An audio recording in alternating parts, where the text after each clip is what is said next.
Oh, hello. You found Waypoints, where the Waypoints staff and friends take a break to nerd out and deep dive on the culture, art, and entertainment that's inspiring and provoking us lately. I forgot about this. I forgot about this.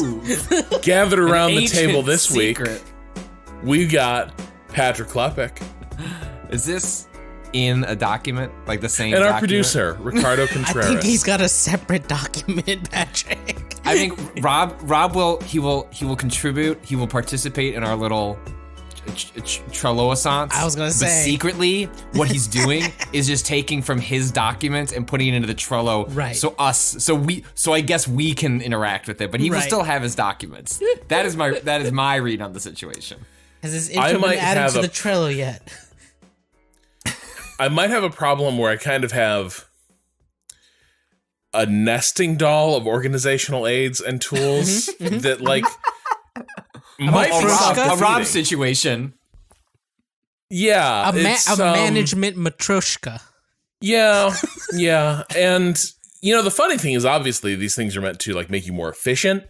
But it turns out if you pile them on top of one another, you make them less efficient because you have to figure out how they all you have to keep them all up. And then you have to figure out how do I specialize them? And it becomes a whole thing.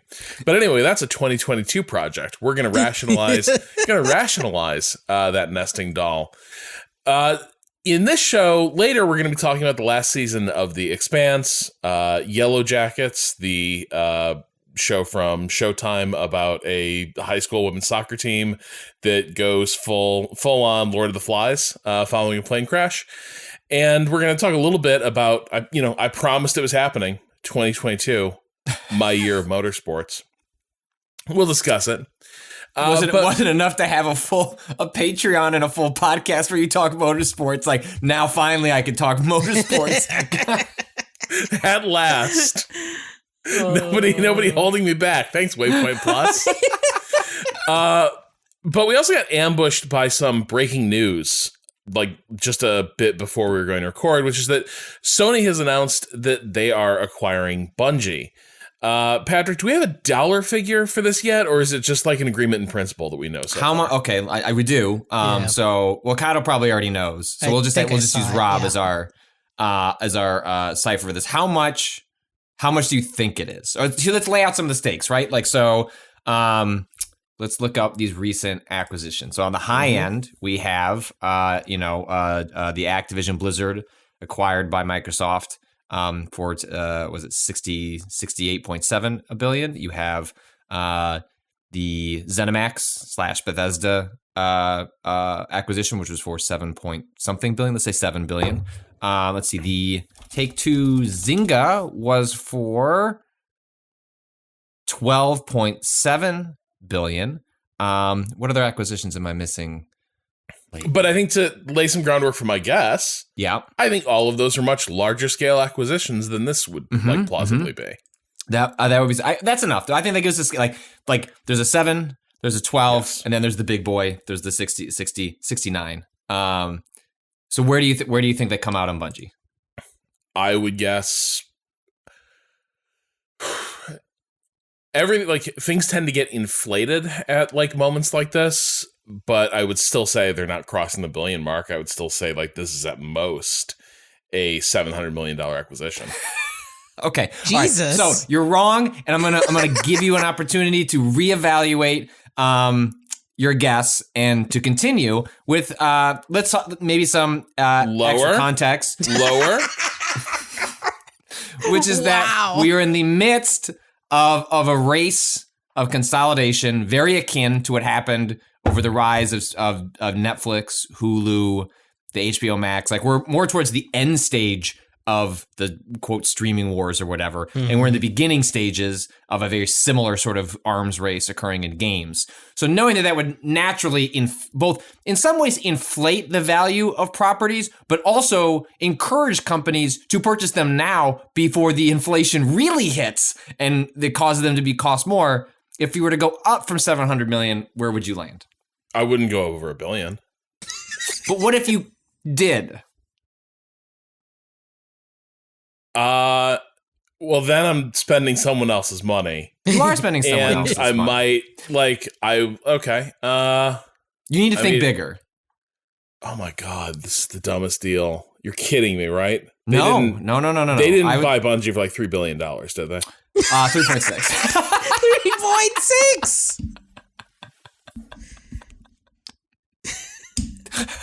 3.6. I guess they're seeing a lot of returns from those Sony exclusive strikes that they've been dropping. Oh wow, I forgot. Yeah, they did the math on those strikes and realized, if we just had more of these, we'll be fine. And the next, no, you have to think of a purchase just like you're buying a house. It's not the next couple of years. It's a 30-year investment. Yes, 3.6 billion is the number for Bungie. The details of which are pretty interesting because specifically, Bungie has said they're going to. It's being described as an independent subsidiary of Sony. They are going to continue to be a multi-platform studio with what is called the option to self-publish. And they're still working on Destiny 2, expansions to Destiny franchise in the future, along with new properties. And in response to a specific question, I don't have that in front of me, but that was basically like in the fact that they posted on their website, I was like, well, I guess we should just expect like the long-term deals, new IP to be Sony exclusive. And they said no, we weren't thinking of it that way. So anyway, that's to give you some broader context on where this deal ends up. But yeah, it's a lot of money, Rob. It's a lot of money. Like the thing I couldn't get over. Well, I mean, I suppose how big is Bungie these days in terms of like head count and pretty big. Like, I suppose physical pretty plant, big, bigger than you think. I don't know what the head count is off the top of my head, but my impression of the studio, it's bigger than you would think. Right. Probably bigger than you would think, but also smaller than you might guess. Like both those things could be true for running, a really big live service game. And then you're buying a property that, yes, it brings in like steady, probably large chunks of revenue, but at the same time, it's also expensive to maintain and develop. So like, I'm not sure, like I'm never sure how to rate Destiny as like a thing to acquire.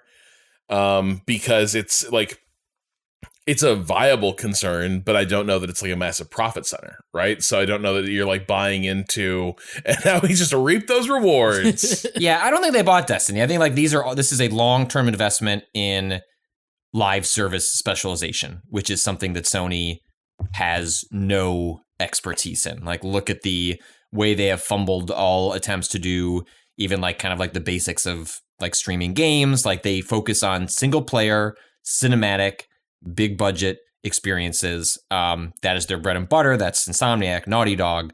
Like that is what they, Santa Monica, like that is what they produce as a company. But like a lot of where things are going is, and also just in the interest of diversification, I think this is essentially them saying, we don't know how to make these types of games. This studio is very good at it, has made a very successful one of those. Are they? Probably be able to.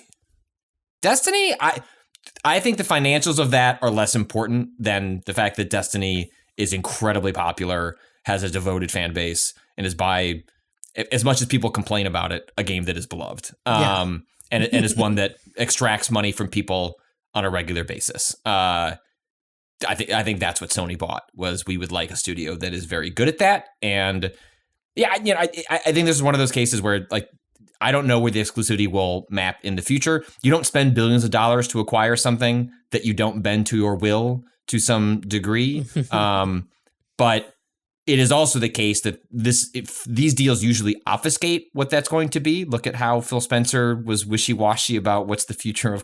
We would love to honor these existing agreements, as opposed to here saying they will be independent. They have the option to go multi-platform. That seems to, who knows what that'll look like in 5 years. And Sony will find ways to make Bungie benefit them beyond just being a live service passive income. But I look at this deal as like just like a broad injection of live service talent into a company that doesn't have that kind of specialization. And then they'll figure out the rest later, really, because it's like, well, now you've got the people, you've got the IP, you've got the specialization.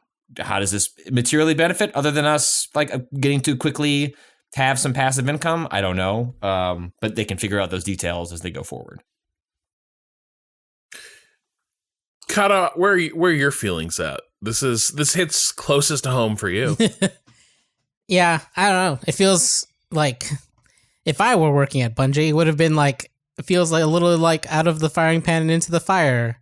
Like, it wasn't that long ago that they got out of the Activision deal, and Sony's bigger than Activision, so it's just like, it feels like there will inevitably down the line be more, if not the same, at least, if not more pressure to deliver certain benchmarks on certain timescales. Are they bigger than Activision? If you were to buy a Sony, what would it cost? Sony? Would it be more than 7? How much is Sony? I mean, I'm just saying, I'm genuinely asking. How much is Sony worth? Sony big. Sony big. Sony market cap. How much is Sony worth? 133.89 billion according to Google. That's less than I would have. That's But not still bigger I mean, than Activision. 1.5. Yeah, no, I agree, but it's 1.5 Activisions. It's not. I mean, that's the thing about the Sony Microsoft bit is like, yeah, they're like, but like Microsoft's financial resources are like incomparable compared to a Sony. Sony makes nice cameras, underselling TVs and like PlayStations, and then a bunch of stuff that they've closed divisions down. Microsoft makes Windows and like tons of backbone infrastructure that people need. It just doesn't compare. Right. No, right. actually those two don't at all. But yeah, I just it feels rough, you know? Like, I don't know what obviously they've said that Bungie is like free and clear of this, but I still am expecting like whenever after the like announced expansions hit, like whatever comes after that will have some sort of influence of this deal like squarely on it, whether it's exclusivity or like again, maybe they're going back to the exclusive strike model, but and that deal kind of like sucked all over. Like we just got to good crossplay in Destiny. I can play with my Xbox friends on PC. I can play with my Xbox friends on PlayStation, and it works. And now that sort of thing feels more and more in danger as like, oh, if they're gonna be carving up the space again, where only certain strikes happen in certain places and things like that, it's gonna be a nightmare. And like, maybe that never happens, but it's just like when you're talking about companies at this big, like they're not gonna leave something that could make them money alone for like X amount of time. A couple counterpoints, though. Yeah. Like, so obviously I'm the hater here. Like, I underrate the value of Bungie and Destiny and all this, but like the creators of Halo, right? Yes. I still think that weight is there, even if those people aren't. But right, but where I'm going with this is, like, one, I think Activision has really draconian expectations that I am not sure are as in place as they would be at Sony. I think Sony understands the value of like a decent performer a bit. Mm-hmm. Yes, they have with some of the AAA games. Like there is their move away from. God, Patrick, the motorcycle Sons of Anarchy Zombies game. Oh, Days Gone. Yeah. So like they're less interested in like, let's keep backing Days Gone. Mm-hmm. But I don't know that they would be looking at like the Call of Duty type numbers that like maybe Activision was hoping to see out of Destiny. And more importantly, Destiny's a known quantity at this point. Like I don't think anyone involved in this deal is like, and now how do we like get everything we can out of this golden goose? Like I think it's unlikely to me that you're going to see a lot of appetite to, let's say, go to a Destiny 3 and once again play exclusivity games when the one transition was already so tough. Yeah. It just seems unlikely to me that they will start fucking with that existing ecosystem as much that like has finally gotten into a decent place. So like my expectation would be they'd be looking for other outcomes from this rather than like bilking the Destiny fan base. I think like one reason I tend to be a bit cynical about maybe Destiny, but maybe more open to the idea of this deal being good for Bungie and like people like Bungie games is that the impression I've always received is that Destiny, like, you know, they've always had that problem of like, how do we feed the endless appetite for content?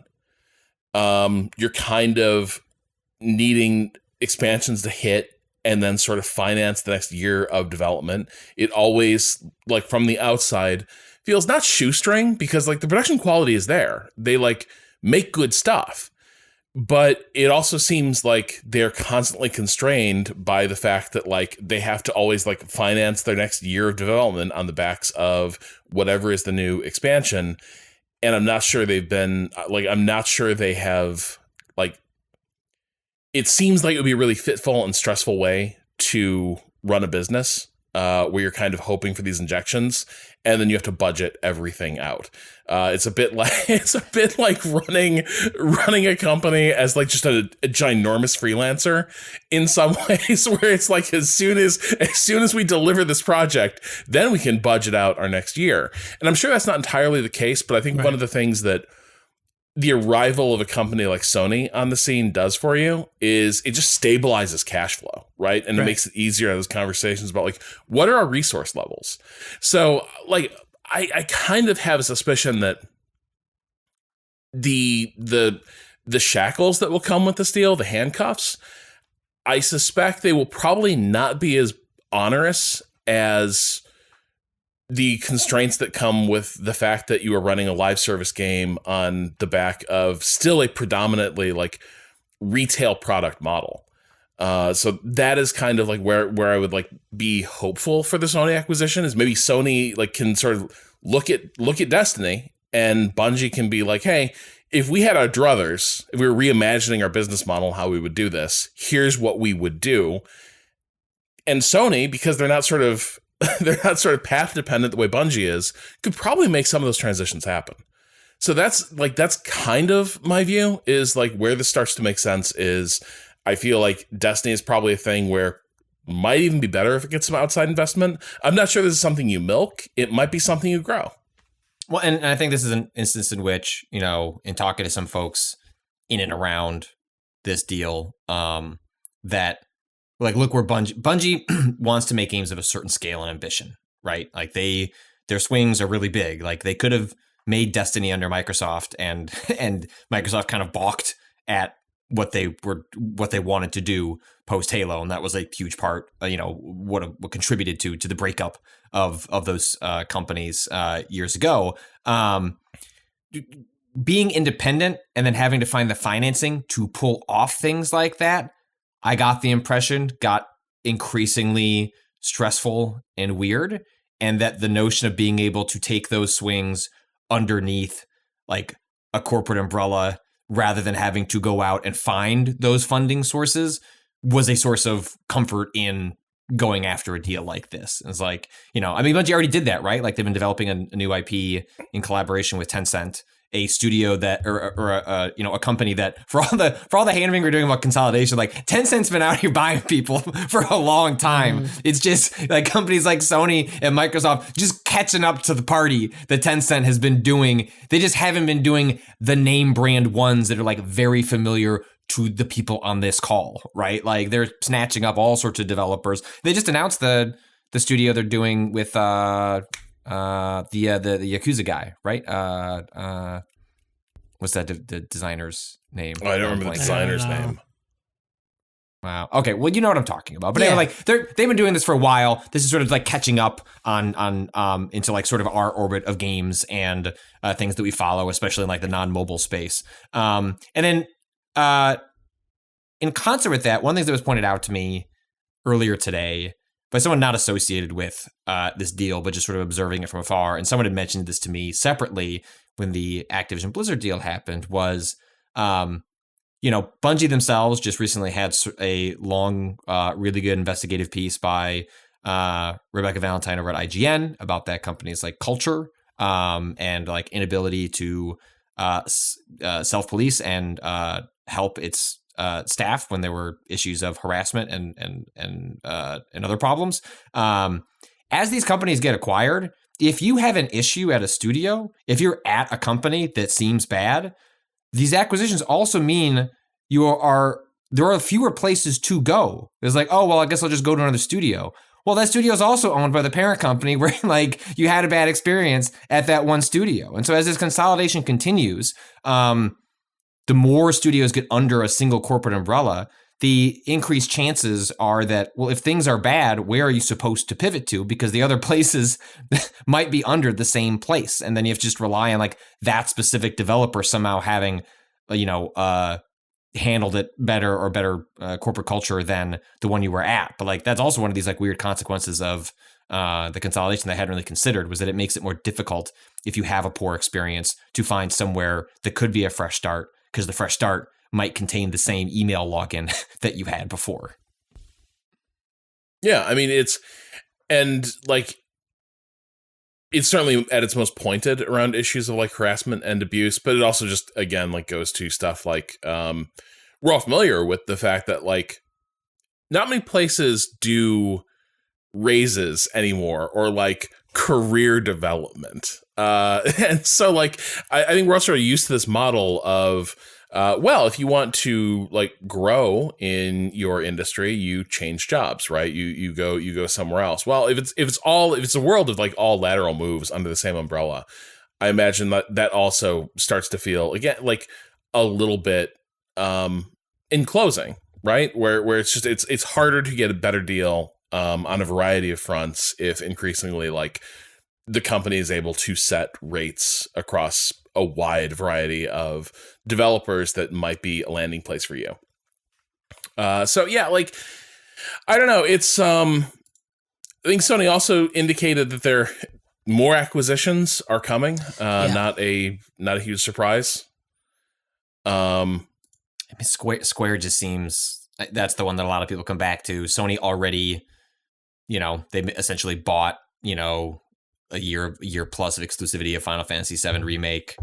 It seems like they also have the same deal in place for, was it 16? Is that the next one? That would make a lot of sense. They seem to already be sort of doing the kinds of deals that would be in place for a company that owned them. I mean, anyway, but I think, you think of Capcom, Square Enix, like those are companies whose like evaluations would fall within the like 3 to 10 billion range. And so I guess at this point, nothing would shock me, right? I don't know how we get to this point and be truly taken by any deal that got announced anytime soon. And my guess is a lot of that stuff's going to happen this year. I think this is not like, oh, they're going to buy Square in 18 months. It's like, no, I think if they ended up buying Square, like I wouldn't be shocked if we heard about it before the middle of this year. Because that stuff just seems to be happening at an increased clip. And I have seen speculation that maybe this Bungie acquisition was a result of the Activision stuff. Like that stuff does not happen that fast, folks. I bet it was a response to the ZeniMax acquisition, right? Like that's a longer timeline in which I between the ZeniMax acquisition, I've also heard that the Game Pass deal that happened with MLB kind of shook Sony in a way that got them to start rethinking how they approach different business models and how they need to diversify as like how they make money on their games. But they didn't like see the Activision deal and call up Bungie and be like, that would not be the most effective parry of that move. Oh, you bought Activision? Well, we bought Bungie, motherfuckers. You bought Call of Duty and all the Blizzard games? We got Destiny. Like, it's just like they got Myth, Rob, isn't that I believe? No, sadly, people are telling me Take-Two owns Myth. Really? Which, hey, straightforward from here. It's one of those games that like there was a Myth 3. Bungie only made 2 games. Myth 3 happened. So like I like it, it's like a lot of 90s games, right? Where eventually like the license sort of makes its way out into the world. Rockstar published Oni, right? Like one of the few. Oh yeah, isn't that right? Rockstar owned by Take-Two. I wonder if that. I don't exactly know where the A to B to C is, but like that was. I remember Oni, one of the, an action game that Bungie released for the PS2, or at least the PS2. I think it must have been Xbox. Yeah, as well. Rockstar Games, Take-Two Interactive published. I wonder if that's somehow wrapped up in I don't know exactly how Myth gets to Take-Two. Well, I mean, I guess I do. Like, if they were involved in the publishing in some way, like that was an era in which gathering of developers might have been the vector for that. Oh yeah, there you. Okay, all right. Myth 3, The Wolf Age, Take-Two Interactive, gathering of developers. So I bet you, it all moved on out. Oh, okay. Myth 3 in the opening graph in 1999, Take-Two purchased 19.9% of Bungie's shares. But when Microsoft Bungie outright in 2000, the rights for Oni and Myth were transferred to Take-Two. So like once Microsoft like caused Bungie to completely exit like that part of the market, all this stuff sort of devolved outside the company, which is really too bad because I think that is exactly the sort of game-changing IP that Sony frankly craves right now. And maybe one of the last points I would make is that maybe the takeaway here is that the best thing to do is just to own a PC. Yeah, I mean, this is, when we're thinking about I cannot help but feel that maybe Sony's still fighting like the console war in terms of like we want to move units, but I don't know that Microsoft is, and I suspect like the model like. As we're contemplating like the streaming services and the libraries you can bring to bear, maybe they just want to be, when you open up your smart TV or something, it's populated with all the different streaming services. And there's some like really good ones. You're like, here's my S tier streaming services. And then it goes down the line to like not S tier. And I think so like Sony would like to, in that world, like if they do end up going that direction, probably still be at S tier and not be like Paramount Plus. Shout outs to Master Chief. Oh my God. That trailer looks like trash. Sorry. I don't know what I'm apologizing for, but it looks. Sorry. I'm very sorry to all Halo fans hoping for a good TV show, I guess. Yeah. They've been kicking that. There was that anime. A million years. I heard people found some of that enjoyable. It's the Halo show has this weird. This actually happened with Cowboy Bebop as well. It's not a new thing to streaming shows that clearly cost a shitload to make somehow look incredibly cheap. And I'm not enough of a visual effects cinema to know exactly why we're arriving in that place, but. Like Cowboy Bebop, like I watched like an episode, I was like, I know this isn't cheap. It looks cheap. I'm like Halo, I know this isn't cheap. It looks cheap. And it's just a weird part of these high concept sci-fi fantasy shows that like would have been movies 15 years ago. Right. And then now are TV shows. And maybe that's part of it where like the budgets get stretched so thin across 10 episodes that there's only so much you can do. But I will also I really liked that Forward Unto Dawn like mini webisode thing. And the smart thing they did there, they didn't show any fucking Covenant. Like the amount of Covenant that actually appear in that show is vanishingly small. Most of it is like, it's a military sci-fi, like, it's kids at a military academy living in sort of the cloistered world of that. And it's done. The approach they take there is like horror movie, right? Where it's like, why is Master Chief like the hero and savior of humanity? Because until Master Chief shows up, like literally everyone just gets murked by the Covenant. That's it. That's the world of Halo. Is everyone's like, all right, guys, come on, let's dig deep. Let's fight these Covenant. And then they all fucking die. Until Master Chief comes along. And like, that's, you can make a story about that, but it like, I think the approach they take in that old series was it's a horror story. And the minute you're like, and we're going to make the show about Halo and Master Chief, it's going to be like, all right, so where the Muppets at? Oh, God. That would have been better. It would have actually. So hold on. Yeah. If they had been like, and we are announcing our partnership with the Jim Henson Creature Workshop for fucking doing a big old Halo. Yeah, an elite. Like, or better yet, running around. Better yet, Jim Henson Creature Workshop is running the Halo series. Like the spirit of Far Cry lives, not Far Cry, Farscape lives on in Halo. Yes. Now that, license to print money from me and Danielle, I don't know about the rest of you. I'm in. But I think I love yeah. practical effects enough. That'll be great. Why don't the Covenant aliens ever move? Because they can't. They figured that out. It's gonna make the fight, the combat scenes a little They use challenging. turrets. They use turrets. It's fine. It's fine. You're like, oh no, Master Chief, they're set up in another turret.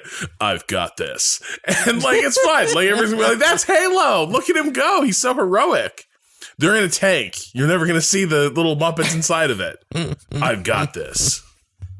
Hoorah! All right. So excited for all the scenes with the Arbiter in them.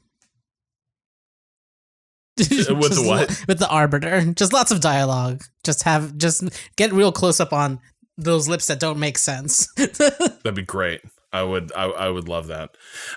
So I guess as we've been talking a little bit about corporate overlords taking over everything, we might as well talk about The Expanse, which just wrapped its last season. It began life as a sci-fi show. It ended life as an Amazon Prime show. Kato, this is what you've been into lately. So let's check in on The Expanse. Now, I think Patrick, you remember The Expanse as like all set up. You saw the first episode. It's like a private detective trying to find, a lost heiress. There's a dude on a cargo ship. He's a space trucker, basically. Things get fucked up there. Kato, what's The Expanse season 6 about? Hey, before we get there, do you want to set up how spoilery you are or aren't going to be in this discussion so people can? I think we're going to be spoilery of the seasons up to season 6. Maybe this season we'll talk more thematically about like the thing that's just airing. But like, yeah, if you're like, hey, now that it's finished this run, I want to get into that Expanse. We're going to talk about like what happened over the last like, five seasons of this. Yeah, I'll mark that here.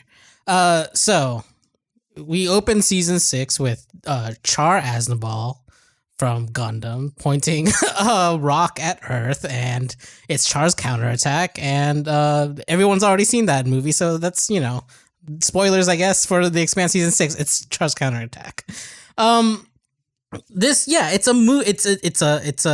a season about rebellion of Belters, the people who live on the belt and were traditionally underclass, like what's the word I was looking for? They are the underclass, proletariat. Like, because in the world of The Expanse, the belt is where all the resources Earth is tapped. Of the inner planets. Earth is tapped. Yeah. There's a people on Mars, but Mars never had resources. It was just about expansion, and the belt, the asteroid belt, is actually where mining and minerals and resources come from the belt, and therefore Belters, people who live out there and work the mines and work the all of the construction and all of the hard labor jobs, basically, is all this one class of people that also become their own sort of separate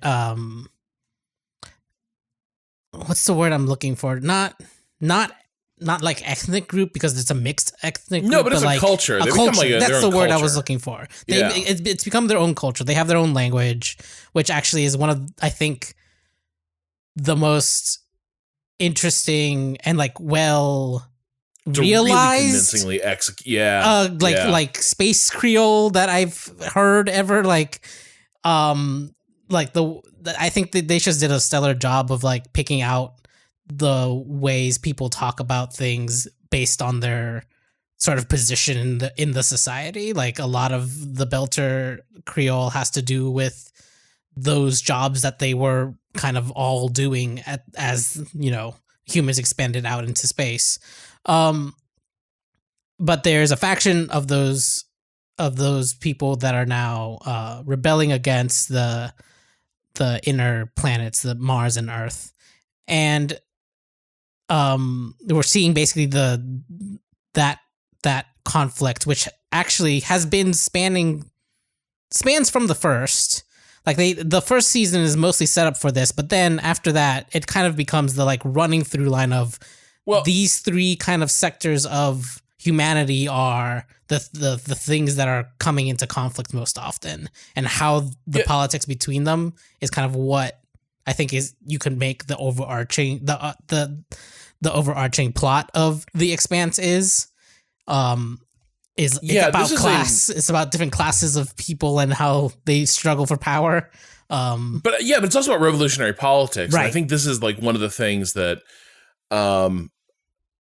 again, a lot of these themes surface in previous seasons, but like the way they evolve is really fascinating. So like in season 1, which I think was very divisive, and I think a lot of people were sort of turned off by it. They do so much table setting. It's like you're getting introduced to a blizzard of acronyms, and you have to learn that there's like factions within the Belter, like militant fronts, the OPA, that like have like, you know, running disputes over what is the best way to advocate for their rights, for their liberties. And so like the first season, like it sets so much of the table for that, but fundamentally it's about like, there is a MacGuffin. There's like this, there is this like alien infection at work in the world, and everyone sort of has to react to that in that first season. And that sets up a series of crises that tend to revolve around Earth and Mars both being armed to the teeth and like ready to kill each other at a moment's notice. And I think what's sort of it's very funny how the first season sets us all up through the detective character, which means like he ends up, because he's an outsider to the belt, ends up asking a lot of questions that help the world building along, but also feels like a fundamentally different show than you're actually getting. Like you're not expecting space opera, you're expecting detective story, but really the detective story is just long exposition for a political space opera, not maybe space opera is the wrong term, but you know, like politics in space. Yeah, well, and I think one of the things that really impresses me about this series, and I've been sort of delighted with how it continues to pay off in this last season, is that the stakes continually change. The politics are not static. Like a lot of times when I think about shows like this, and I need to be clear, I haven't watched Babylon 5. I know, huge gap in my knowledge, but I haven't seen it. Didn't really like mesh with it when I was in high school. I'll get around to it. Don't worry. But when I think about a lot of shows that like maybe Deep Space Nine is maybe akin to this, there is an idea that the show sort of gets stuck with a premise. Like, this is what the show is about. This is probably what tends to happen week to week. Even Battlestar Galactica, even though there is like an overarching plot, you know, the Galactica is still out there, like on the run from the Cylons. Like, there's a brief blip where they're not, but like for the most part, all aboard this giant like space submarine, fleeing from the robots. Watching the season, it's like the world we came in on doesn't exist. The world that replaced it also doesn't exist. And this last season, we are seeing like the most militant, hardcore, revolutionary ideology among the Belters start to eat itself at the moment of its own success. And like part of that is, to a degree, like Belter politics were always about like negotiations between splinter factions. And like there was like, from one angle, it's politics. From another angle, looked a bit like mob wars. The two things are kind of similar in the Belt.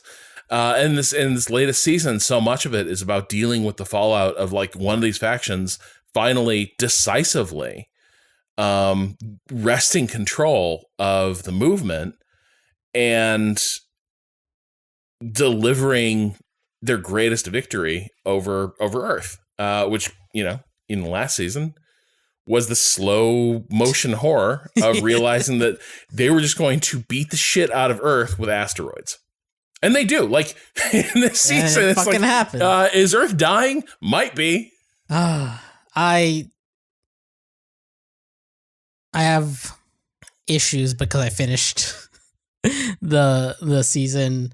But I will say, even from the beginning of the kind of rise of Marco Inaros, I was a little weary of his characterization. You know, like it always kind of ends up being the big trope of these things when you get the furthest reaction, like the furthest, like the most militant revolutionary.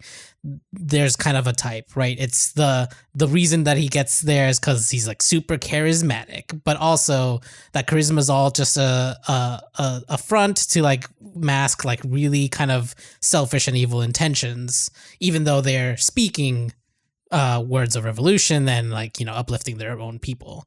I guess if we're not getting into season 6 spoilers, I won't go into like where that ends up, but I think I feel like I was always more interested in the seasons prior to him being the like main, because he kind of becomes this main antagonist for the show, which the show never had before, really. I mean, there were like people it doesn't do favors. Yeah, there were people who ebbed and flowed in and out of being like the person of the that is most being Jared focused Harris on. But was in season 1. Yeah. Yes. Right? Like, I mean, yeah, I think this is one of the things that hits me is like, I feel like some of what their direction for Marco Inaros is, to your point about charisma. Yeah. But like, how do we show that he's like this really dangerous revolutionary? In every scene, you need to know this guy fucks. Yeah. Like this in guy every scene. It's incredible. Like, it does not matter what he's doing. Yeah. Like, they can be like, sir, the enemy fleet is within range. You can, like, at any moment, you get the sense that he's like, so we got a few minutes, right? Why don't we all just strip down and just start like taking each other on these like displays. Who's feeling it? I am. That is Marco to a T. Yeah. And so some of it is like, and I don't even think he's like Hispanic ethnicity, but to an extent, it's like, here's your demonic Latin lover. Like it's like 90s Antonio Banderas energy. Just yes, like, oh my god, yes, from this character. Not even talking about anything sexy, but like it's just happening on the screen.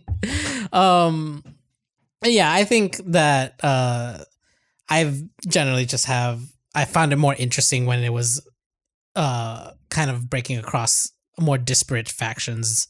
Then it like really has to kind of focus down, because it's a series ending, right? They had to come to some sort of climax, and they've kind of rested it all on Marcos and his Free Navy being the like primary antagonists. I think so. Well, I have another question about that, which is, I think one of the big questions, people like, it's not an original observation. There's a series about exploited working classes, just the hoovering up of resources by powerful like central figures. And obviously this is the reason the show is on Amazon is because Bezos was a huge fan. That like genuinely he loved. Yeah. people love the sci-fi. They just don't see themselves in it, right? Like, what's that hard drive article where like new reboot of Avatar going to make clear to everyone that you are the fucking Fire Nation? Like, there's a bit of that here, but one of the things I kind of wanted to ask you is like, do you also feel that with the rise of Marco in particular, did this show tweak its message to become like anti-revolutionary politics in a way that like maybe it wasn't when they were doing their own thing on sci-fi? Yeah, I think so. I think a little bit. That is the feeling that Marco Inaros gives me. It feels like over the past couple of seasons, at a certain point, Drummer was one of the more kind of what's the word I'm looking for? Not violent, but like I mean, militant, I guess. OPA members, and it feels like she's been softened to a palatable degree in order for Marcos to rise to an even higher, like, villainous degree, you know? And that's all I'll say about that without spoiling season 6. Maybe like we should maybe just spoil the section when I wrap. You need to wrap, and then we can just talk about where it goes, because it is all this setup there that happens as the show transitions to Amazon. And like, I'm curious because I haven't actually looked up how closely this tracks with what happens in the books, because this is a series based on books to a certain degree. Like, they're going to pull most of their big plot points out of those books, and whether or not this change happens that way, I'm really curious, because it does seem to kind of line up with when they stopped on Sci-Fi and then continued on Amazon. Where before I was cheering for the radical, like the most militant OPA radicals. I was kind of on their side, and like that was what was interesting about the show, is that I could be like, I cannot be on Marco's side. Oh, right? Austin and I Like, talked about like that scene where Holden is at the OPA meeting where Jared Harris, Jared Harris's, oh god, it's not Fred. Fred's the Fred other guy. Johnson and it's been Jared Harris. Yeah, it's been so long. Shit. Fred, What show is Jared Harris not in? The man. I don't know. Does the man sleep? he only does yes, Patrick, because the key is he only does the starts of shows. That's true. That's and right. then he's like, time for me to vanish. Like Carnival then Row. You're like, hey, out. Jared Harris is in this. Not for long. Hey, Foundation. Jared Harris is in this. Jared Harris. How much though? Jared Harris invented inherited the TV version of Sean Bean's curse. Yep. Or even like the terror, because you know how the terror is going to end from the moment it begins. But like even there, it's like, oh man, what's Jared Harris going to do next? Get drunk and disappear for 2 episodes. He's so good in that show. He's so good in that. I don't know how the Terror season 2 turned out, but the Terror season 1 is great. And I still never watched Chernobyl, which I've also heard he's excellent in. But there's the scene in that second season where what the fuck is Jared Harris's name? I'm searching. I'm looking. I'm trying to find it. Anderson Dawes. Anderson. That's right. Yes. So there is a scene where our heroes sort of get caught in the middle of an OPA debate, like a debate among the umbrella group of these militant factions, and Fred Johnson is like seeing this as an opportunity to like legitimize the movement and begin making like inroads with like the political elites of Earth and Mars.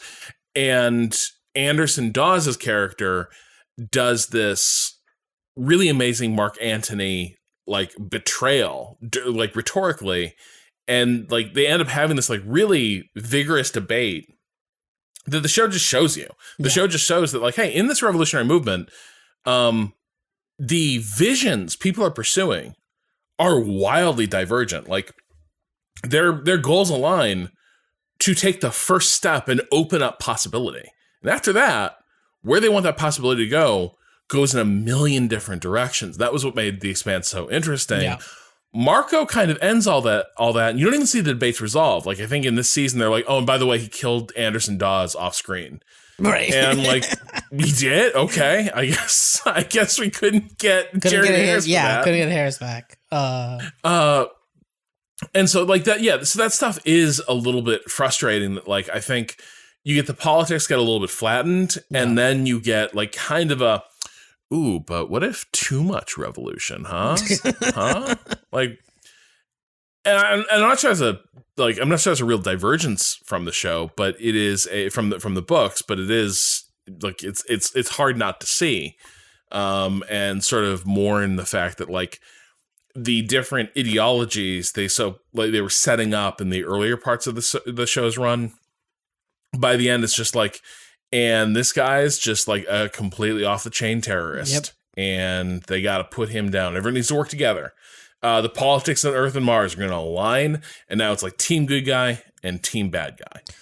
It's a little weird too, because I don't know, there are ways that people refer to Marco and RS in this season that feels like someone knows on the other end, that we've ended up at like the like kind of most extremes of like these things have to be tied together, like the most militant has to be the most evil, things like that.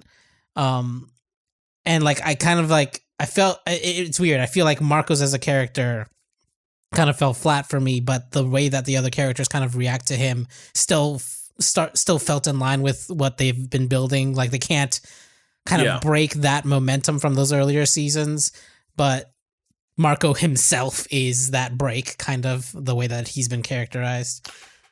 Yeah. And I mean, and he is such a divergence from other stuff in the show that like he does feel like he's just almost, there are moments where it feels like he parachuted in from a different show. Yeah.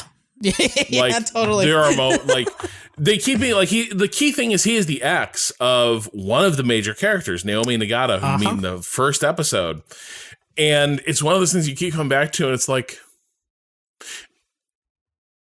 I don't even know that I believe that you guys ever inhabited like the same universe. Like I'm trying. I don't see it. Look, we all make mistakes when we're young. You know, Naomi just everyone has that guy, that ex that you regret. But I do have to say, like, I think this is a show that every season I'm like a little bit like I agreed with trepidation, because I was like, are they going to lose the plot here? Are they going to lose control of this thing? Doesn't feel like it so far in season 6. And like, again, you know, they did one where the entire season was a really tense, like, what on earth is happening in a distant, like, you know, interstellar outpost type thing that was really intense and cool. And like that totally worked. The attack on Earth with the asteroids and dealing with like the literal fallout from that was an incredible season. Like they keep like changing the stakes and keep changing what the show is. Yeah. And at each turn, I think something they capture really well is it's disorienting, but if you think about it, it also logically follows. Like you do realize, like, you know, there's a season where it is shocking the speed at which Mars, which is this like super militarist, highly regimented, collectivized society, the minute that is no longer required for their survival, it is shocking the rate at which that ideology disintegrates, and Mars itself like completely changes. Yeah. And it feels earned. It happens very fast, but actually it's very kind of smart that, like, you know, you remove those pressures, that society would change overnight. And this show like plays with those ideas. Like, you know, in Star Trek, the Klingons are always kind of the Klingons in some ways. In this, it's like the minute politics change, the players change. Yeah, totally. It's very deft at weaving its plot lines, and like like you said, it always feels earned. It feels like by doing very intensive and like complete world building, the twists can be surprising without feeling like they're breaking some sort of logic, right? Like as quickly as they come. Yeah. So we're gonna take a quick break here, and then, you know, all this talk about plotting and how things fit together. I guess that perfectly sets us up for a conversation about Yellowjackets. So we'll be back after the break.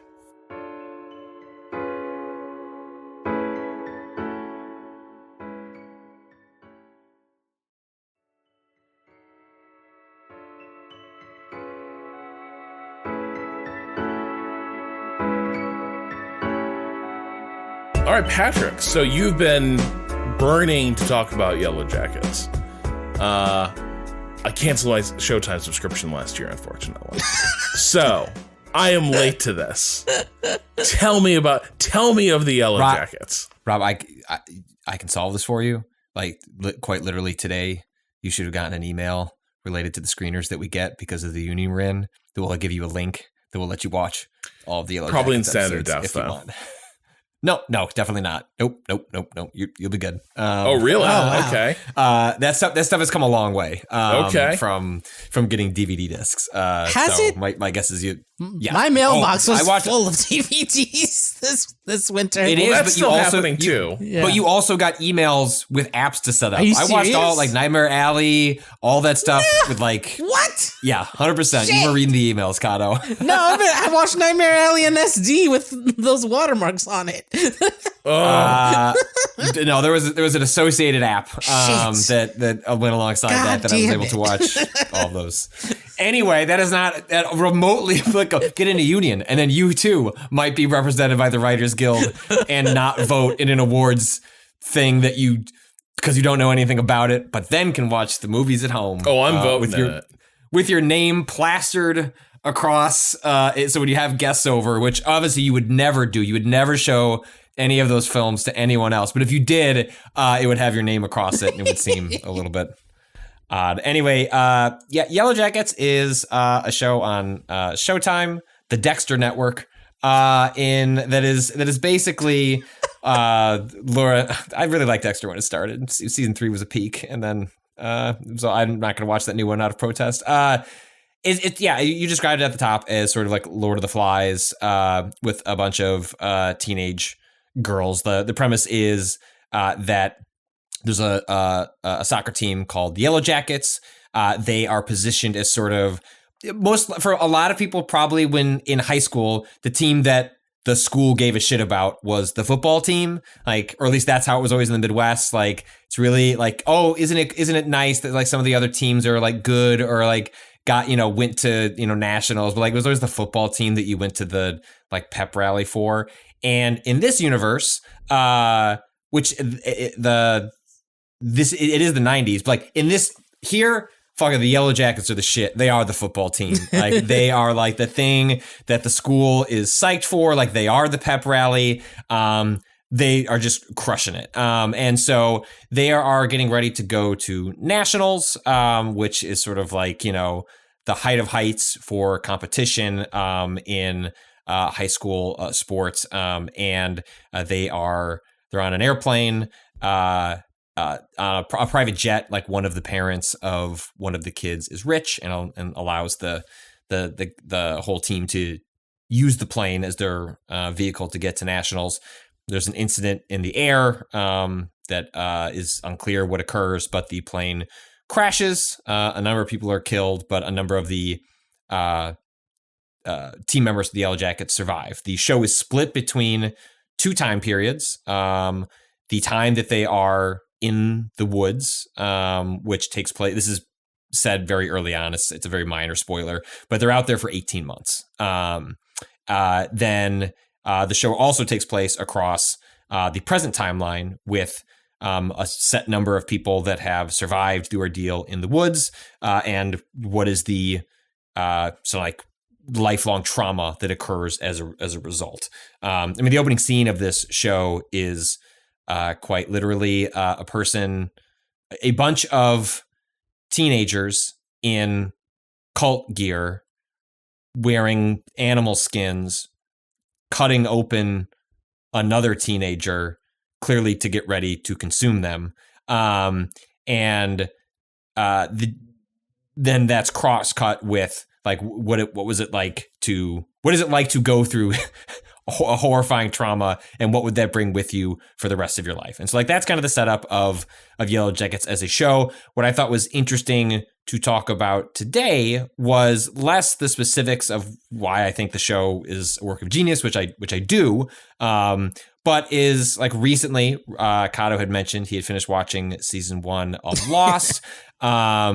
Rob had a derisive remark that he made as we like had that discussion before a podcast.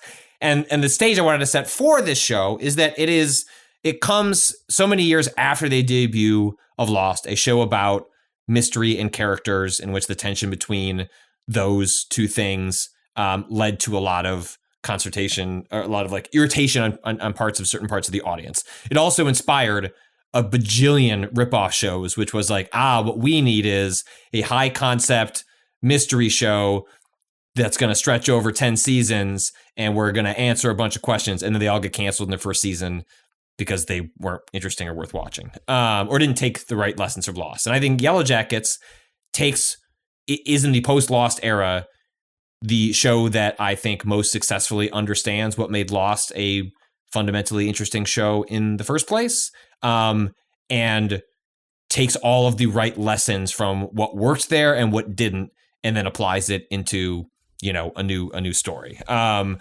so kind of, I'm curious how you have fought. So you only just finished the first season of Lost? Yeah. Yep. And have you watched it before, or is this you're doing this for the first time? First time ever. Didn't know shit about anything. Why? Why does a person watch? And this comes from Lost, all-time favorite show. I will sit here and cut you to pieces over how you misinterpreted the finale. But it is interesting in an era where shows are like 8 to 10 episodes long in a season. It's like, damn, that's so much. And like Lost is like, no, actually, what if you like had to watch 24 episodes in a season? Because that's how they used to make television shows.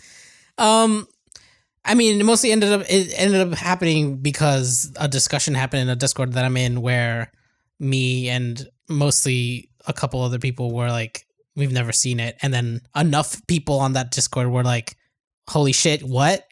We have to watch it, and we have to watch it together. That it just became a thing that we're regularly doing, like watching 2 to 3 episodes every week, going through Lost. And it's a split. It's a split of like half the people have never seen it, and half the people have seen it and are like talking to themselves in a different like area with spoiler tags on, so we don't see anything.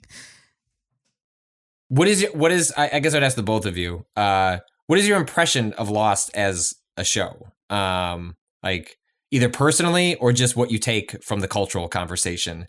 Because I get the impression that Rob only knows the memes from cultural osmosis, but didn't actually watch the show. To me, just based on the cultural osmosis and what I've seen of this first season, I feel like they really wanted to do certain types of character studies and string it together with twists that will never have answers. Like, maybe some of these things get answered, but they dumped so much in this first season that feels like maybe they would have answered one of these things by now if it were the only thing that the show was focusing on. But really what the show is focusing on is these characters, what their lives up to leading them to getting on the Lost plane and how they have accidentally interacted before the Lost plane, and whether or not that has any meaning to it, I think is going to be about them and their interactions, less like here's what is happening in this world. Like, I don't think we're gonna get good or satisfying answers as far as like what is happening. It's more like watch these people. Let's talk deal when you with finish trauma. the show. I have a multitude of opinions on what that is, but I do think part of what you're hitting on. Try to keep this at your core, Kato, as like the mystery engine continues to go off in that show, which is that I think at its core, Lost is a show about characters. Yeah, this is what I'm saying. You can get distracted by the mystery, and it's understandable to get distracted by the mystery because the show is constantly going mystery. How about that mystery? It feels. But at the end of the day, like, and again, there's like no spoilers for where it goes, but like I think the show lands the plane on the characters.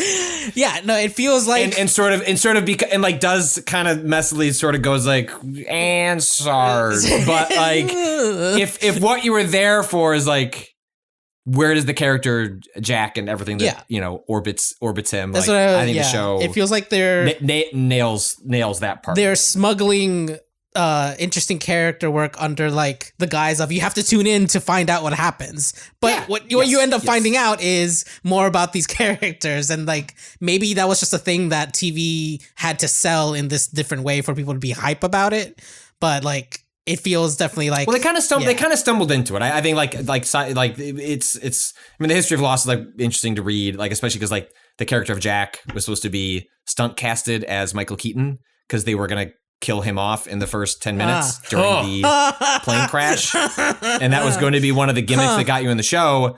And then because Michael Keaton didn't want to commit to doing a television show, But then there'd be a lot of articles written about, damn, Michael Keaton's doing a TV show.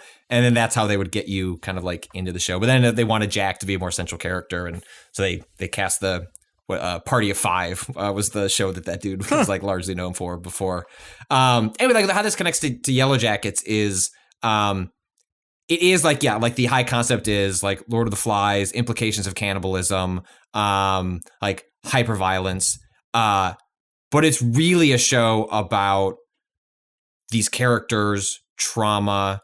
What does it mean to have it like you're supposed to have it together and be a normal ass person that is well adjusted when you're in your 40s and 50s, and it turns out like the life you have lived and everything that has come before it is going to continue fucking you up, and your entire life is like presenting as normal and just pretending that you like haven't been affected by the events that have come before you. And this is like an exaggerated version of that. Not everyone's trauma is crash landing and having to survive 18 months in the wilderness and possibly eating your friends.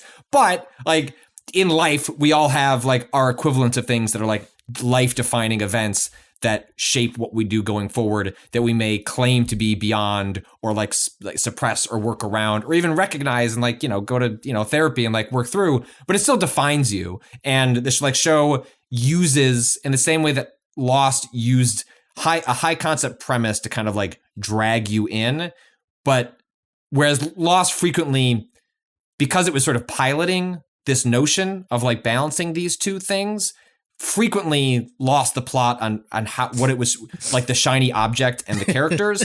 And like frequently in Yellowjackets, they seem to understand, well, we're going to have a lot of shiny objects up front, and then the rest of it's really going to be about the characters. And we're just going to double down on that. And then the show is going to live or die by the performances and the arcs that we're going to give these characters out here. And there'll still be another shiny object. There are like hints of supernatural in Yellowjackets, but part of what I think is so compelling about it is that and maybe this is part of just like having watched a lot of these shows, having watched Lost, where like I can approach it differently. But I do think it is fundamentally in the show's DNA and scripting that it understands. You can use that as the shiny object, but like if people don't care about the characters, the answers can be unsatisfying as long as you care about the characters along the way. And I think they're successfully tipping the scale in a certain direction where, you know, they've claimed they have a 5-season arc that they have planned, but like, how can you truly know what like 5 seasons are going to be before you write that stuff and how audiences react and yada yada. But I just, the characters in the show are so wonderful that I sort of don't care what their answers are to other things. And the way I would like kind of broaden this out more generally would be, I want to read this quote from an article in The Ringer called "What Really Happened Out There" by Jacqueline Cantor over at The Ringer. Says, so the quote here is, online fan discussion of a drama's twists and turns is not new. The Westworld and Game of Thrones subreddits have 1 million and 2.9 million members respectively. But until recently, shows in the Reddit communities have been in conflict. At times, predictions and theories were so off the wall and enjoyable to parse that the real plot lines ended up paling in comparison. Other times, creators were forced to adjust episodes after Reddit figured out the twist long before the actual reveals. Some shows have outright feuded with their fandoms. Quote, "We'd love to fuck with Reddit as much as possible," joked Westworld co-creator Jonathan Nolan in 2018. Only in the past year or so have the showrunners begun to accept that Reddit sleuthing is inevitable if audiences are given a mystery box. By playing along with their fans, Yellowjackets has taken it a step further. That is pointed out in the article earlier, how some of the actors have been like showing up on the Reddit and like commenting and like poking fun at the audience and kind of going along with them. Filming had finished completely by the time of the premiere, which limited any chance for, quote, meta commentary in the show about online theories. The nods to potential theory communities, one episode of Yellowjackets features a clip of a Yellowjackets Reddit, and the cast embraced the subreddit, also weren't developed in hopes of sparking an online community. It was very much organic. And quoting one of the co-creators of Yellowjackets, "We were all just genuinely fascinated and entertained." And the reason I bring this up is twofold. One is the notion of sort of like how online communities, I think, have like, as much as they're fun to be a part of, have like really fucked up like screenwriting, especially in television, by being so reactionary to what fan communities want. And then two is how much, I guess, either of you enjoy that part of like watching a show as it's going, participating either actively or passively in the discourse, or if you enjoy just coming to it later, you can just enjoy it as a product, as a finished thing, good or bad, like Rob, I'm like so much less tuned into like what your watching habits are that I'm curious where you fall on that spectrum with the shows that you watch. Yeah, I tend to I'll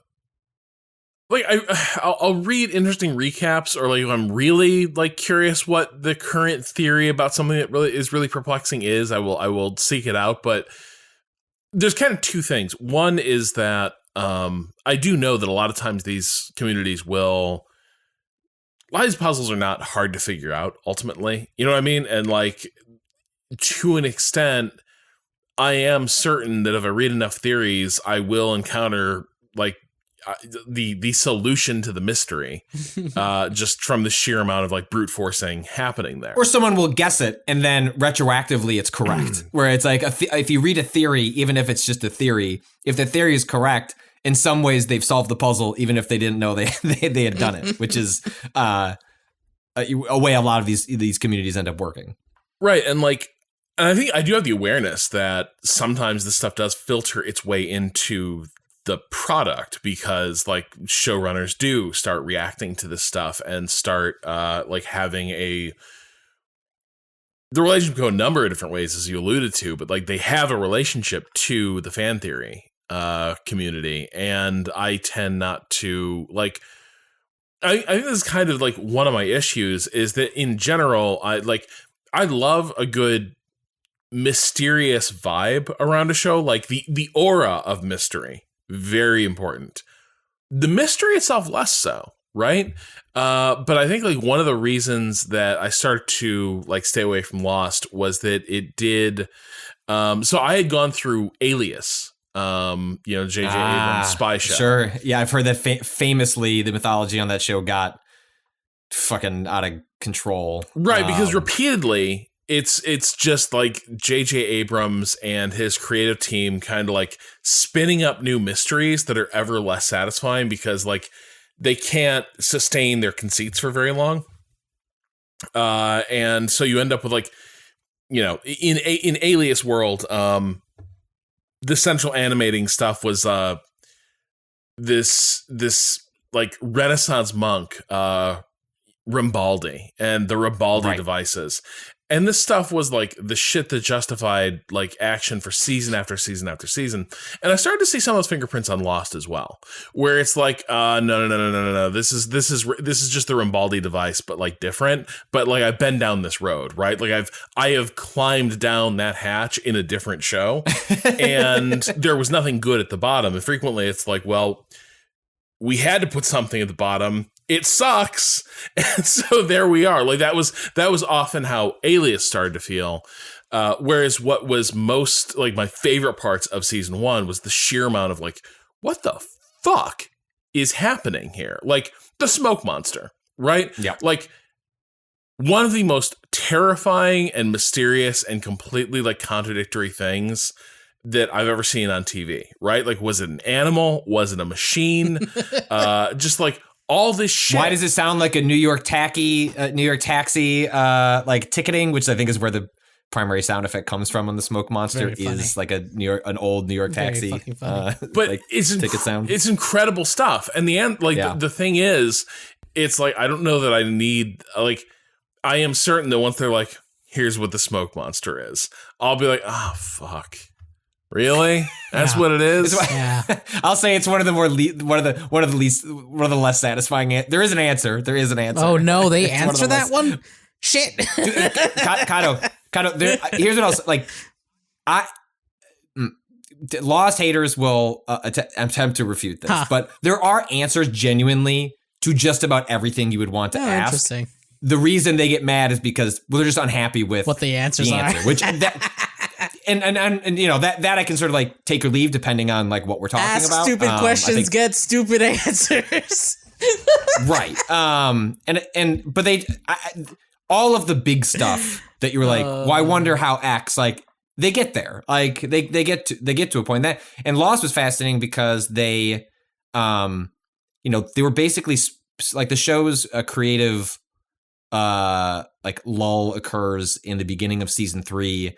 Because ABC was basically like, this shit is money. We're just going to make this show forever.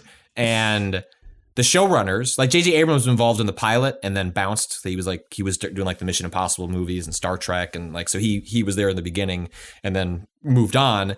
But I was just gonna say he left his indelible mark on the opening to Lost, which apparently he made on a Mac computer at some point, or like in Windows. Yeah, the little like wow. When there's a fucking frame in there where if you pause it just at the right time, there's a hole in the S. There's a fucked up S. Yep. And for some reason, the people that I'm watching it with are gonna pause it on that frame every single time we watch an episode. It's horrible. There's just jaggies everywhere. I think they've talked about it and they were like, it just became part of the aesthetic. Yeah. They're like, no, we refuse to funny. change it.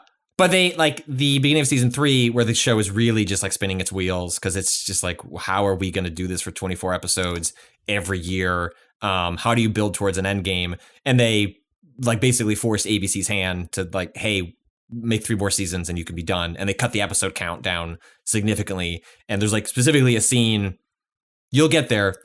It involves a bus. That's all I'll say. And like, you'll know when you get to the bus scene. And it's like, it's actually that's almost like a response to the writers being like, yay, like we can actually steer a show towards an endpoint. Like whether you feel good about where you get there is a different story. But yeah, it's just, it's fascinating to have, as much as I liked Lost, I basically stopped. I didn't really watch like I didn't feel, a desire after Lost to then watch a bunch of shows that were trying to chase what it was trying to do. I thought like Lost was it was its own thing, and that I didn't need another high concept show with a bunch of mysteries.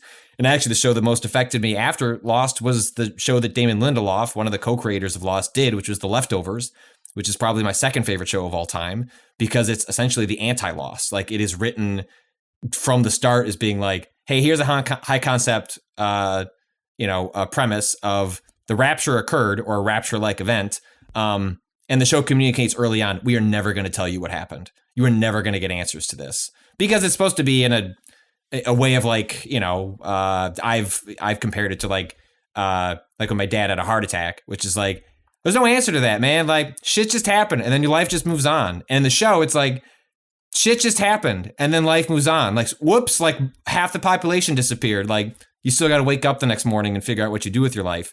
And the ending of The Leftovers is singularly like one of the best like hours of television I have ever watched, primarily because somehow it manages to provide you with an answer that is a non-answer in a way that feels like it's Lindelof creatively and personally responding to like the burnout of Lost and trying to like keep up with what people wanted from that show.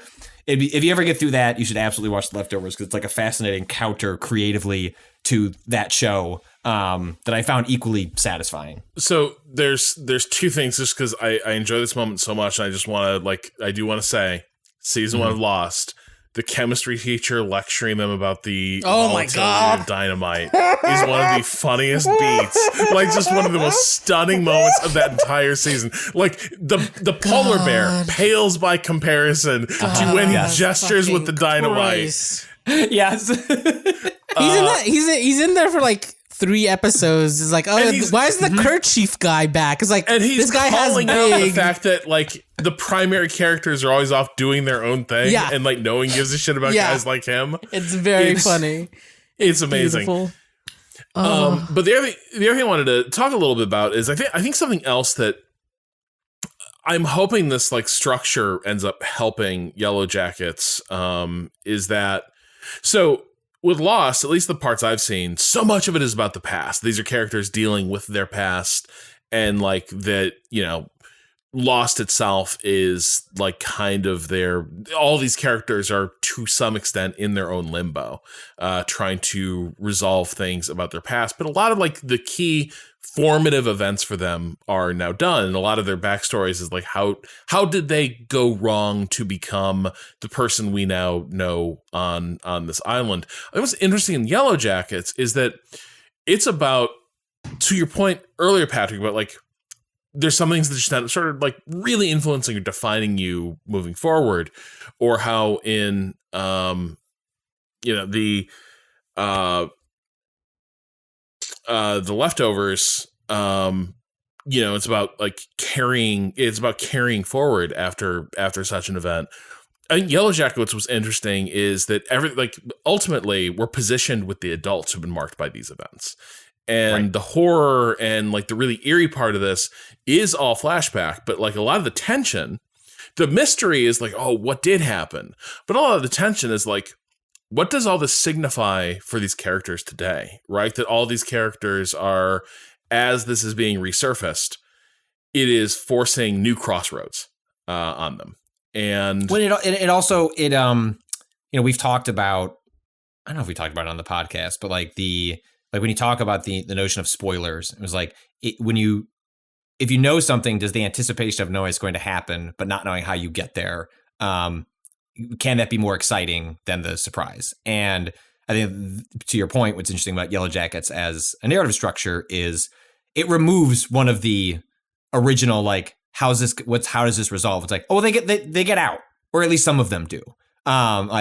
They go on, they get rescued or find a way out. It's unclear exactly how that resolves, but they like immediately take that off the table, which is like, some of them go on to live their lives with the knowledge of what occurred in those woods. But that only adds, even though it's the show itself, so it can't spoil itself, but like, it then creates more tension because you just want to know, well, how the fuck did we get to that point? Because every time you see an expression of trauma in their adult lives, you can tell that it's rooted in an event that occurred in the past. So that as soon as you head back to there, all you're doing is wondering, well, then how did we get to there? Because it's clearly not present in the character as we know it in the past version of the events, and you're just then excited to see how you get to that point. It's just a really fascinating way to do storytelling because it's often there are flashbacks, even Lost is structured around flashbacks, but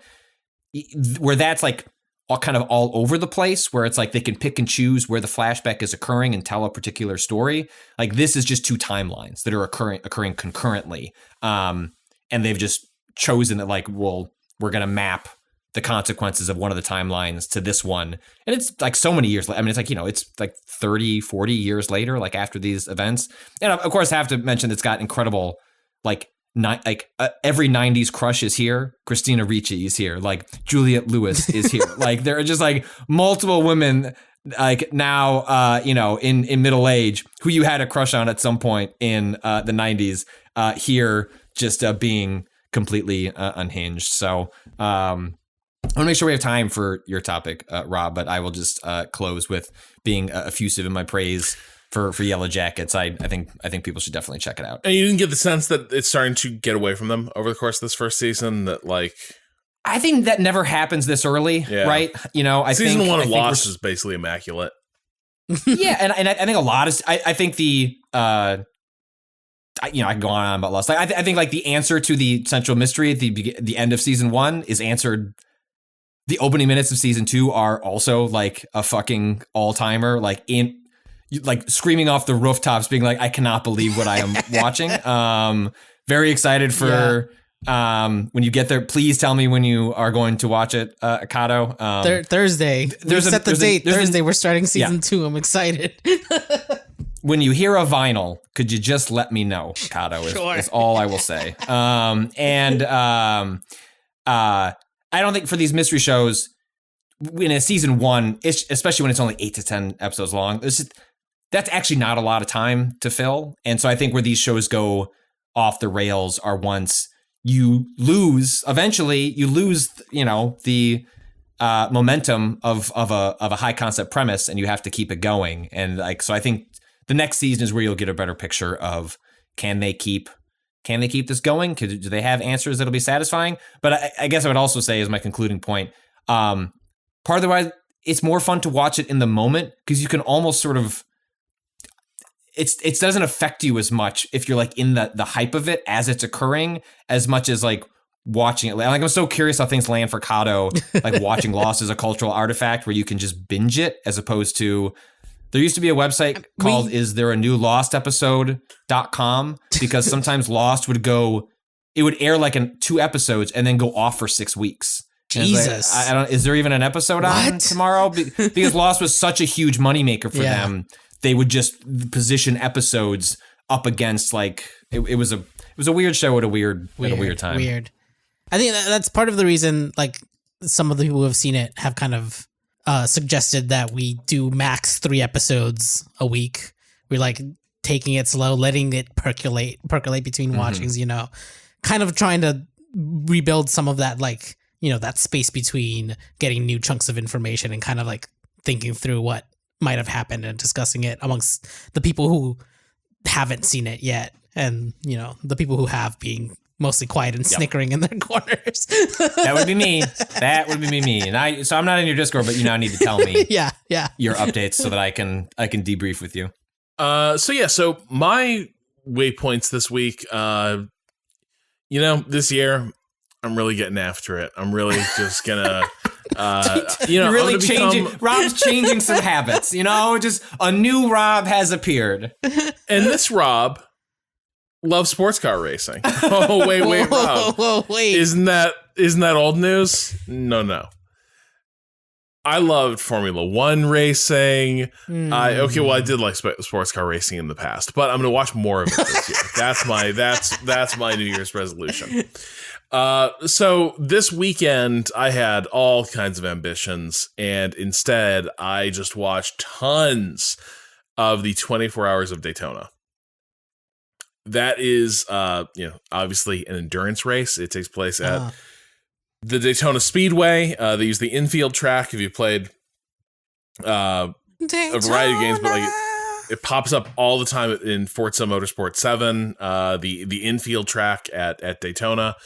And one of the really great things about it is that this is, you know, it's January. They're not racing. There are no racing sport. There are no motorsports that are really actively having seasons right now, because it's winter and there aren't like F1 isn't going to start till the spring. IndyCar isn't starting for a few more weeks. Like, they can operate in like warmer climes in the southern hemisphere, but for the most part, like things are going to hold off until the new year proper.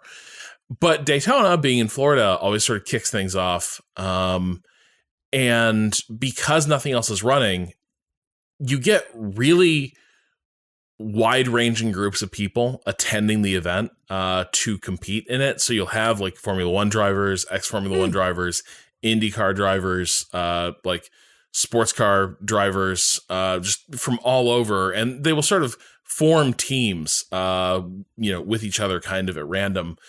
And so the whole thing has this like reunion vibe in some ways, and the telecast itself like leans into that. Like the cool thing about watching endurance races is because the races go on forever. A lot of it is like, okay, well, this person just did a 2-hour stint. Now they're going to come and we're going to talk to them and do an interview and sort of catch up and just talk racing.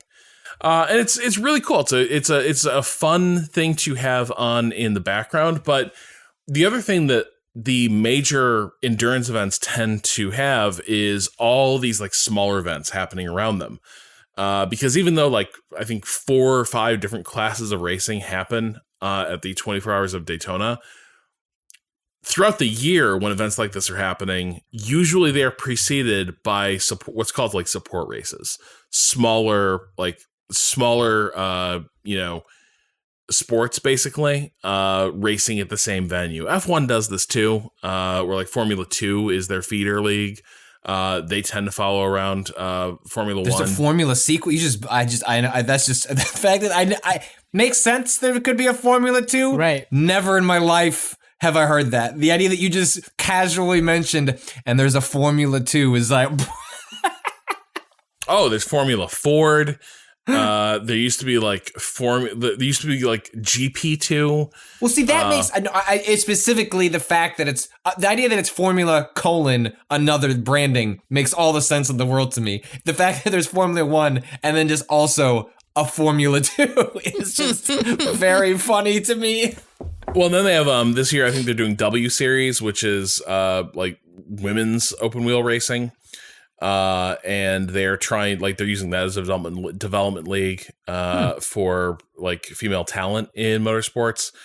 And I think this might be the first year where one or two women who've had success in there have gotten rides in like IndyCar or like other like endurance races. So that's another, like, that's an example of like a support race that happens during these weekends. So one of the things that was like weirdly compelling that I ended up like sharing with you guys was a Mazda MX-5 race that preceded the 24 Hours of Daytona, which is like the Mazda MX-5, aka the Miata, is one of the iconic like affordable sports coupes, and it is a standby of like entry level racing. And they had like a 45-minute event, like a day or so before the 24 hours at the same track. And I'll be damned if it's not some of the most entertaining racing I've seen like in ages. And part of it is because these cars are so much less powerful than like other like more advanced race cars. The margin for error and the amount of space they can use on the track is just enormous. A lot of cars spinning out in these clips that I'm watching right now. Yeah, like they can go like, so the faster the car, basically, the more the racing line matters, where like you really only like there's one path that a car can efficiently take around the track. And if you deviate from it, it'll be massively inefficient. Right. The cool thing about sports car racing, and it actually gets more true as you go to less and less powerful cars, is that everything starts to open up more because the car isn't so on the edge that it can't take different approaches to a corner. And so like one of the things, well, because that must, maybe I'm interpreting this correctly, but like is some of that because essentially like everyone's kind of building towards the same thing on the high end. Like efficiencies are such that, yes, like there'll be some creative choices, liberties made, but really you're all trying to create the same efficiencies because why would you do it differently? Everyone else is doing it this way. But then when you get into like something like this, well, there's less of this here. And so by nature of that, it kind of like widens the like availability of choice and decision making. So there's a bit of that. I think that's true of other sports car racing because there you do have different types of cars going up against each other. And like in F1, it is undeniable. It is shocking the degree to which they converge at like performance, where, you know, they sort of joke about you have all these millions of dollars spent developing these cars, and then you will see them go around a track and they all lap within a tenth of a second of each other. And they all like took different approaches to get there, but like at the end, they basically turn identical times. I think that's like for folks that don't watch the sport like myself, if you were just to watch a clip, you'd be like, wow, yeah, look at all those cars follow each other. When obviously that's like massively, oversimplifying a very complicated sport, but aesthetically it can look that way. They have to follow each other because like they are so fast that it's sort of like, you know how if you're going around, like say an on-ramp to the highway, if you're going like 35 on the looping on-ramp, and you had to like turn aside and get around something, or someone was just like really crawling, you wanted to pass them, you can just sort of juke out of the way and go around them, like increase speed to 45, get around them. No big deal. At the like high end of what these cars do, suddenly there is only one efficient way through that. Like if you try to change angle of attack in that, you are going to fly off the highway. You know, if you're approaching that same turn in a car that like, if you hit the angle right, it will be glued through that corner at like 120 miles an hour. And you can do that. But if you're like, oh, but now I want to adjust my angle and like, can I like take this a little wider, go out to the left? Can I get in a little early to go to the right? You can't do it. You will wipe the car out, or you will have to like lose so much speed that it's wildly inefficient. That's where high-end cars tend to end up. Whereas like, the Miata's a lot more like the little car you'd be driving up that interchange. And so these guys can sort of be like, hey, I got a pretty good run on this guy, and I'm just going to try this move.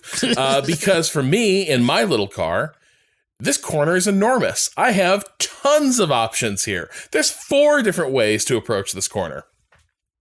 In the highest end, like, endurance cars, there's like one way to approach the corner.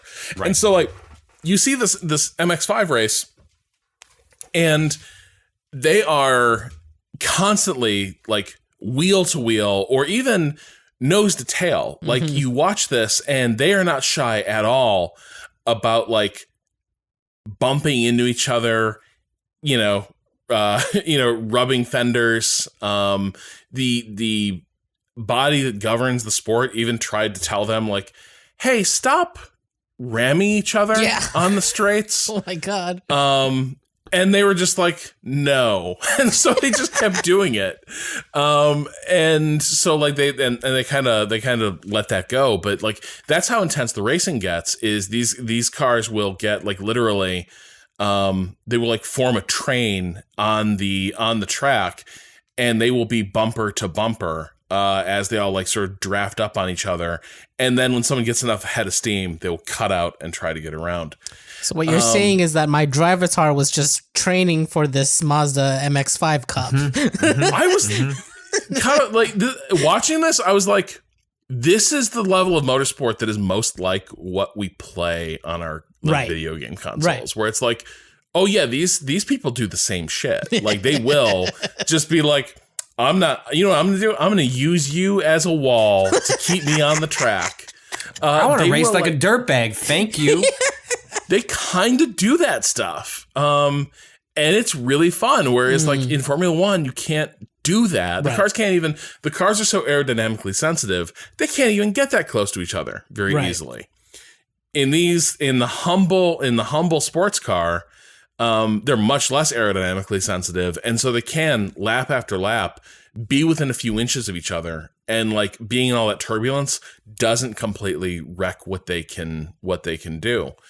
The other thing I sort of cited here, we ended up covering this over on Shift F1 this month, but I thought I'd bring it to your attention. If you're like, I don't really get the racing, or I don't want to go all in on that.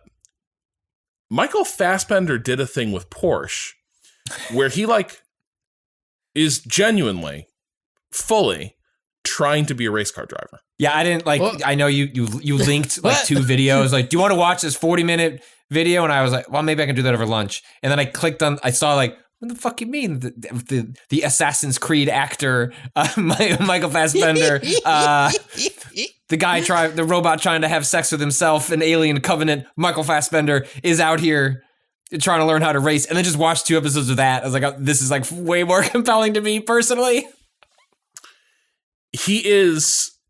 So this ends up being an amazing documentary.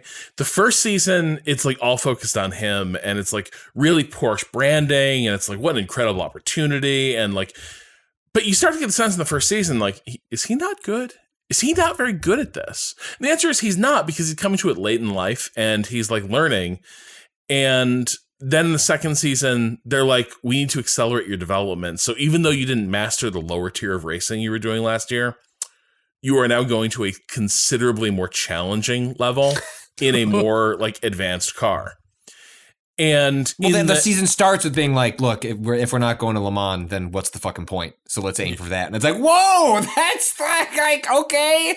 Like, I think Fassbender might be okay if he just like proved he was able to pilot a race car just fine, but no, like, we need to go to Le Mans. And then by the third season, the whole team ends up being kind of the focus, as they're like, hey, we could actually be a good team. And when they realize that, now the pressure begins to get on, and it becomes like the thing this showcases is like, one of the things that's kind of compelling about endurance racing is that the endurance angle is real. Like, it doesn't let up. Conditions go to shit, they will keep racing. If you like do not feel like, if you're like, guys, I am sucking today, they're like, too bad, you have to drive for 2 more hours. Like, there's no getting out of this. You just have to do this. It's like being a pitcher where like there's no one left in the bullpen. That's kind of endurance racing at times, like where it's, sorry, I don't care like how you're doing or how badly this is going. you just have to wear this and grind through it. And I think it's one of the other compelling parts of this is like an F1 race, for one thing, all the people there are such high achieving drivers that like they're preternaturally good at this, right? Watching Fassbender, who's a little more like the type of guys you do see racing sports cars, they're much more like, if you've ever wondered, like, what would it be like if someone like me tried to do this? Mm-hmm.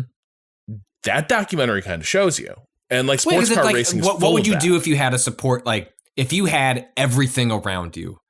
Like, how much could they elevate the floor of what you are capable of doing? Right. Which is like a really interesting thought experiment, because you could probably go reasonably far given the efficiencies that high-end athleticism sports like have to operate at, that if you were just to give someone a competent level of knowledge, like you could probably get surprisingly far. It may not be, obviously not elite, but you might be...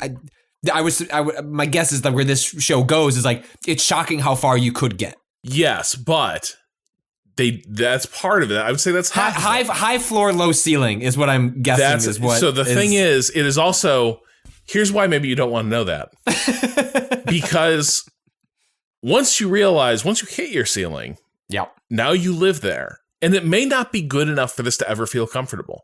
Like, and now you're just in this, and it's like it's like if you're someone who just barely makes the roster in football every year, right? Where you're good enough to be out there.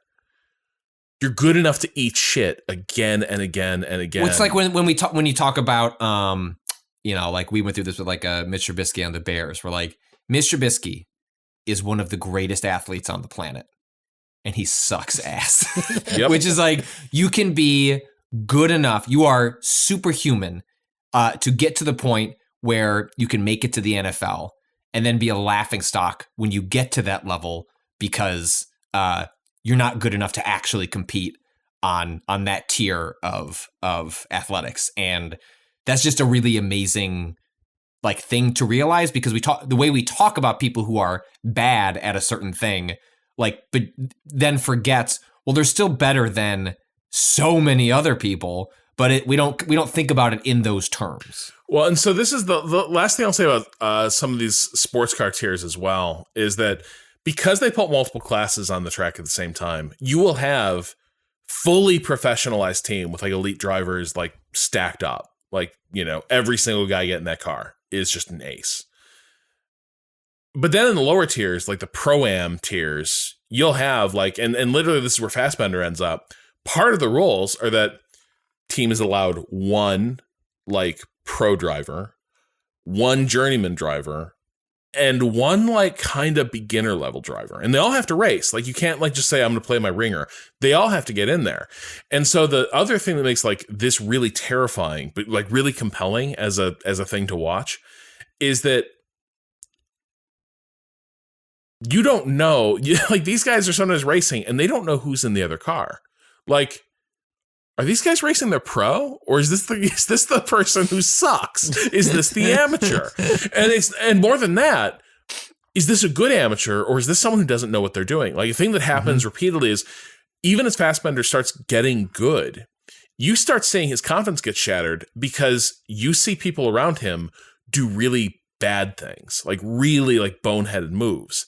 And so through no fault of his own, he ends up like wrecking his car. But like, he can't believe that. Like, he's like, no, I fucked up. He comes back to the garage and it's like, I fucked up. I'm sorry. I don't know what I was thinking. And they're trying to tell him, no, a guy in a massively faster car got in front of you and then threw on his brakes because he was scared and panicking and you hit him. But that's not supposed to happen. That's on him. But like, that's what is happening on an endurance track, is like, you will have these mixes and matches of like people who do this for a job and like they're aces. And you will have people who are like, I got a lot of money and tons of enthusiasm and time, and here I am. And like, I'm kind of here for it. Like, compared to how like tight F1 is, like everything there is buttoned up to the max. You go to sports car racing and like, not only are the cars maybe a little more competitive and can like sort of jostle it against each other a little bit more, but like the drivers themselves, is such a, like, the scatter plot of their abilities is so much wider that it becomes fascinating, because sometimes you'll just see, like, you drop a shark into the tank of, like, chum, and you just watch them trash everyone, but then eventually that shark's got to get out of the car, and then you see, like, oh, what's a guy like Michael Fassbender able to do in a car like this? The answer varies week to week. But so that's what sort of brought me to my year of motorsport, to my year of sports car racing, and I'm excited for it. It was a wonderful way to spend a blizzard day, and I'm looking forward to lots more endurance racing moving forward. Probably not going to tell you about it every time. You guys got a shitload of snow, didn't you? Oh yeah. Yeah, we got like 20 inches. Ooh, horrible. Too much snow. Beautiful. Rob, Perfect. I was gonna say, yeah, Rob couldn't be happier. Oh, I was thrilled. It was like you don't own a best day I've car, had in right? months. I own a car. You own a car? Of course I own a car. Fucking horrible then. You gotta dig that shit out of under 20 feet of 20 million. He doesn't need to use the car. You just So wait I for that did snow once- to melt.